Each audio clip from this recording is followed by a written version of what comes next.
Thanks for checking out Contendo's series of training management system tutorials. This tutorial will cover the login process. Like pretty much all login pages, this one requires you to enter a username or email address and a password. I'm going to log in with our demo administrator account by typing in this email. And since I forgot my password, I'm going to click on the Forgot Your Password link to get my password emailed to me.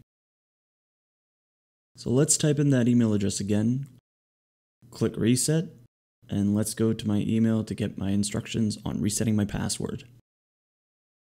So from my email, I'm just going to click on this Recover Account link, which is going to take me back to our website with an option to reset my password, which I'm going to do right now.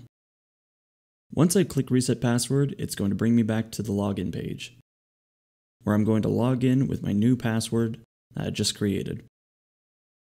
Now that I'm logged in, I'm able to see my TMS dashboard.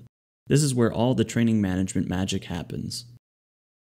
It might look a little overwhelming, but this series of tutorials will show you everything you need to know to get you training better.